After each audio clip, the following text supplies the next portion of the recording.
Kembali di Suara Untuk Negeri, ya Marisa, kalau kita perhatikan beberapa bulan terakhir gitu ya, partai politik ini kan dapat dikatakan sangat lincah sekali dalam bermanuver gitu. Iya, ada yang ke kanan, ke kiri, ada yang di tengah-tengah mainnya ya. Ada yang jadi bola liar ya. Betul sekali, ini ada terbentuk dua kubu dan ada juga partai yang gerakannya netral, bola liar.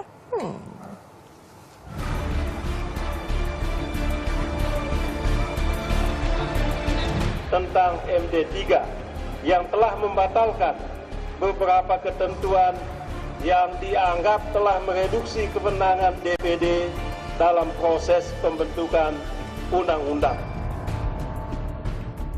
Gonjang-ganjing di gedung Dewan beberapa bulan terakhir seolah menjadi gambaran konstelasi politik Indonesia 5 tahun ke depan. Yang paling gres adalah penolakan uji materi terhadap Undang-Undang MD3 Perubahan 2014. MK beralasan pasal yang digugat oleh PDI Perjuangan tak bertentangan dengan konstitusi. Dalam pokok permohonan, menolak permohonan para pemohon untuk seluruhnya. Pengesahan UU MD3 sempat menuai protes. PDI Perjuangan sebagai partai pemenang pemilu melakukan aksi walkout, disusul oleh PKB dan Hanura. Pasalnya, undang-undang yang digawangi oleh Koalisi Merah Putih ini mengubah berbagai hal. Di antaranya pemilihan pejabat di DPR. Jika sebelumnya posisi ketua DPR jatuh ke partai pemenang pemilu, kini ketua DPR dipilih melalui voting anggota Dewan melalui sistem paket. Tiap fraksi di DPR dapat mengajukan 1 ketua dan 4 wakil. Lewat UU MD3 yang baru, Koalisi Merah Putih yang menjadi mayoritas suara di DPR dapat leluasa mengajukan paket pimpinan DPR. Koalisi Merah Putih juga berhasil meloloskan peraturan tata tertib DPR. PDI Perjuangan dan PKB lagi-lagi melakukan aksi walkout. Cengkraman Koalisi Merah Putih di DPR kian kuat lewat pengesahan Undang-Undang Pilkada. Dalam rapat paripurna, DPR mengembalikan pemilihan kepala daerah ke tangan DPRD. Padahal, jika menghitung jumlah kursi di DPR, opsi pilkada langsung seharusnya memenangkan voting. Opsi ini didukung oleh PDI Perjuangan, PKB, Partai Hanura, dan Partai Demokrat yang suaranya mencapai 287 suara. Sementara opsi pilkada melalui DPRD hanya didukung oleh fraksi partai anggota Koalisi Merah Putih dengan 273 suara.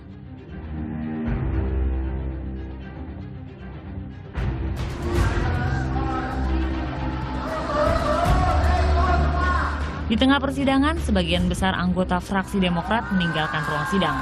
Demokrat tak terima, 10 syarat pilkada langsung tak dimasukkan sebagai opsi. Presiden Susilo Bambang Yudhoyono pun kecewa dengan keputusan Undang-Undang Pilkada. Kami mengolah lagi jalan seperti apa yang dapat Presiden tempuh untuk betul-betul menyelamatkan sistem pilkada yang saya anggap tepat dari yang tidak tepat. 6 partai pengusung pasangan Prabowo-Hatta menandatangani koalisi permanen. Dari perolehan suara di pemilu legislatif, mereka memperoleh dukungan 351 kursi DPR. Sementara koalisi pendukung Jokowi JK yang didukung 4 parpol hanya memiliki 209 kursi di DPR. Namun, usai MK mengukuhkan penetapan KPU yang memenangkan pasangan Jokowi JK sebagai pemenang Pilpres, Partai Demokrat menyatakan diri netral. Demokrat mengambil posisi di luar kedua kubu koalisi, namun hal ini juga menjadikan Partai Demokrat di DPR bak bola liar.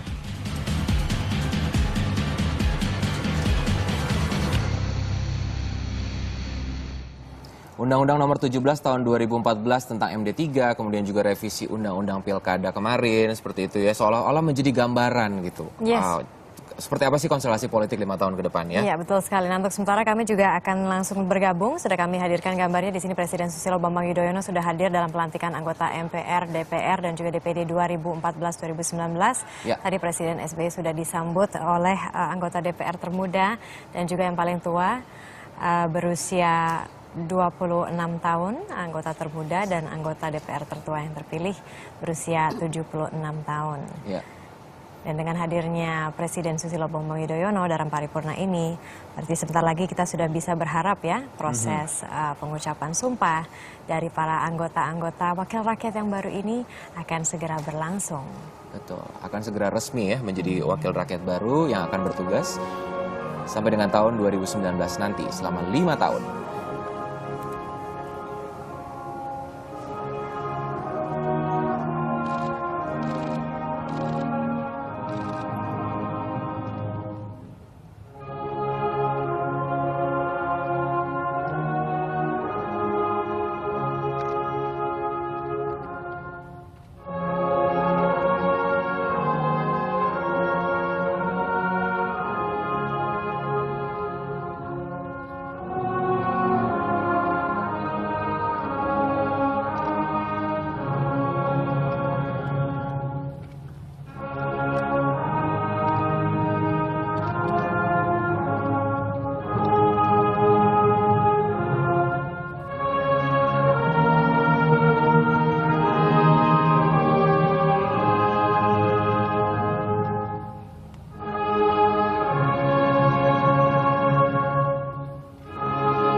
selesai. Hadirin dipersilakan duduk kembali.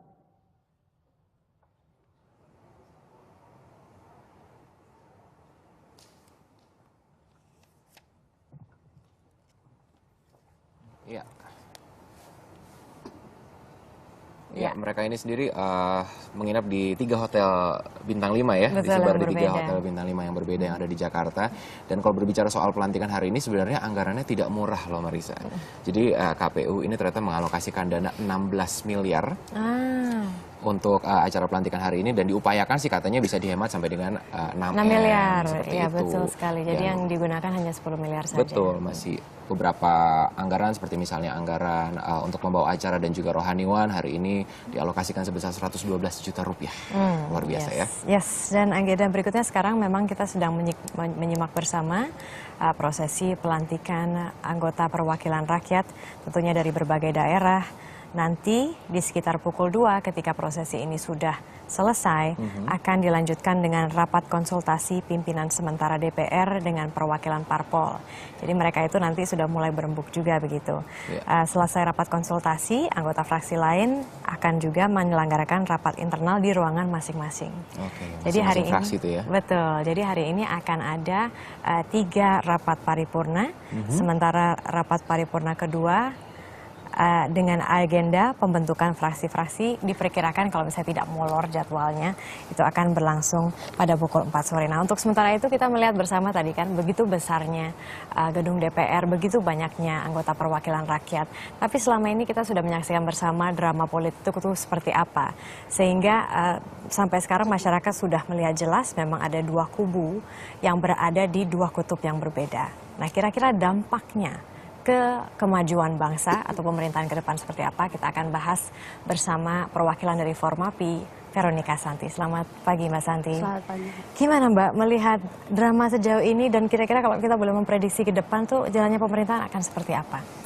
Ya tentu pemerintah akan disulitkan ya, karena memang di parlemen itu lebih kuat mereka-mereka yang menjadi lawan politik ya begitu ya.